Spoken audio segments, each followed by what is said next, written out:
नमस्कार, this is G S Tripathi. Welcome to the Bharat stance. Old, rich and dangerous. Doctor S Jaishankar ने इस आदमी के बारे में ऐसा क्यों कहा? भारत के फॉरेन मिनिस्टर इस समय ऑस्ट्रेलिया में हैं। वहां उनसे एक रिपोर्टर ने जॉर्ज सोरोस के बारे में पूछा तो उन्होंने जो कहा उसकी एक वीडियो क्लिप है। मैं चाहूंगा कि आप सभी इसे जरूर देखें। Essentially, Mr. Soros said India is a democratic country, but he doesn't think the Prime Minister of India is a Democrat. By the way, a few years ago, in the same conference, I was there at that time, he actually accused us of planning to strip millions of Muslims of their citizenship, which of course didn't happen. It was a ridiculous suggestion. But you have to understand what this actually means. I could take a view that the individual in question, Mr. Soros, is a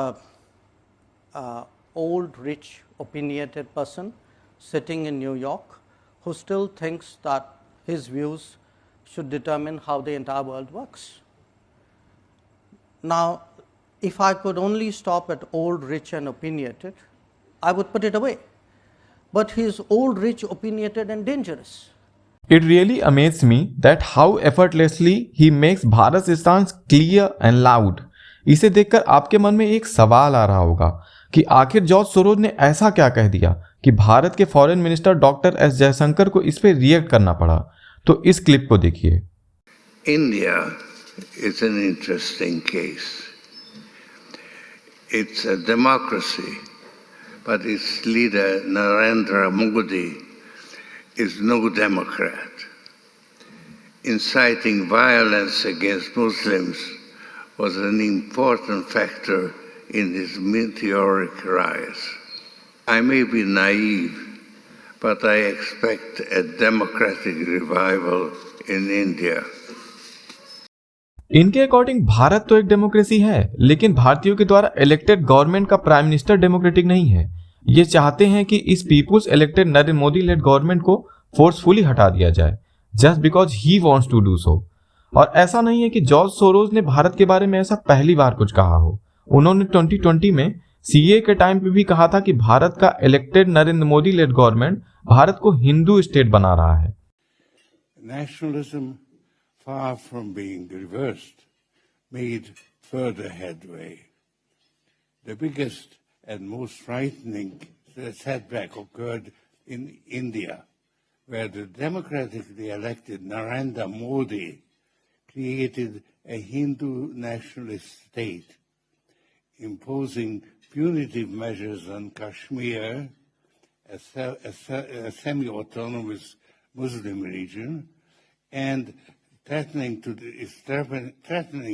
to deprive millions of Muslims of their citizenship. अब अगर आप ये सोच रहे हैं कि ये George Soros है कौन, तो मैं आपको बता दूं ये 92 इयर्स का एक बूढ़ा आदमी है जो हंगरी में पैदा हुआ। लेकिन एक इंटरेस्टिंग बात बताऊं, ये जिस देश में पैदा हुए उसी हंगरी में इनकी एंट्री बैन है। हंगरी ने जॉर्ज सोरोस के लिए 2018 में स्टॉप सोरोस नाम से एक स्पेशल लॉ बना करके इनकी हंगरी में एंट्री और हंगरी के ऑर्गेनाइजेशंस में इनकी फंडिंग को बैन कर दिया था। फिलहाल ये अमेरिका में रहते हैं। जॉर्ज सोरोस का कंट्रोवर्सी से पुराना नाता रहा है। जब ये लंदन में थे तो इन्होंने ब्रिटिश पाउंड को डीवैल्यूड करवा करके 1 बिलियन का प्रॉफिट कमाया था।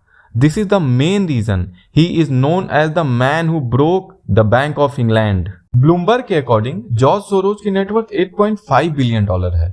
ये ओपन सोसाइटी फाउंडेशन नामक ग्रुप के फाउंडर हैं, जिसके थ्रू ये पॉलिटिकल एक्टिविज्म करते हैं। अमेरिका में जो बाइडेन के ये सपोर्टर माने जाते हैं। इनका फाउंडेशन वेस्ट एशिया के ऐसे एनजीओज को फंड करता है जो इजराइल के एग्जिस्टेंस को डिनाई करते हैं। इसीलिए इजराइल ने भी इनकी एंट्री बैन कर रखी है। जॉर्ज सोरोस पैलेस्टाइन में अल-हक और पीसीएचआर जैसे ग्रुप को फंड करते हैं, जो कि एक ऑर्गेनाइजेशन पॉपुलर फंड से जुड़े हुए हैं, जिसे अमेरिका, कनाडा, यूरोपियन यूनियन और इजराइल ने एक टेररिस्ट ऑर्गेनाइजेशन डिक्लेयर किया हुआ है। जॉर्ज सोरोस को 1997 के एशियन फाइनेंशियल क्राइसिस का मेन प्रोटैगनिस्ट माना जाता है। ये फाइनेंशियल क्राइसिस थाईलैंड की करेंसी बाहत के टूटने से शुरू हुई थी और धीरे धीरे south Korea, Indonesia, Hong Kong, Laos, Malaysia और फिलीपींस तक पहुंच गई थी। मलेशिया के उस टाइम के प्राइम मिनिस्टर महाथिर मोहम्मद ने इनके बारे में कहा था, sorrows is ruining the countries economy with massive currency speculation. लेकिन सोरोज को इससे कोई फर्क नहीं पड़ा था। Look at what he said. You've been blamed for financial collapse of Thailand, Malaysia, Indonesia, Japan, and Russia. All of the above. All of the above. Yeah. Are you that powerful? No, I think there's a great misunderstanding. I think that I've been blamed for everything. I am basically there to make money. I cannot and do not look at the social consequences of what I do. Which George Soros am I talking to now? The amoral George Soros or the moral George Soros? It's one person. It's one person who at one time engages in amoral activities and at the rest of the time tries to be moral. I am here to make money. This is what the real George Soros is. लेकिन sad बात तो यह है कि ऐसे लोग जो भारत के डेमोक्रेटिक प्रोसेस से इलेक्टेड गवर्नमेंट को हटाने की बात करके भारतीय लोगों के डेमोक्रेटिक सेंस पर सवाल खड़ा करते हैं, हमारे भारतीय मीडिया में हेडलाइन बन जाते हैं। ऐसे में सवाल ये उठता है कि कब तक हम भारतीय हमारे फैसले सही हैं या नहीं, इसका सर्टिफिकेट वेस्टर्न कंट्रीज से लेते रहेंगे। So this is the end of this video.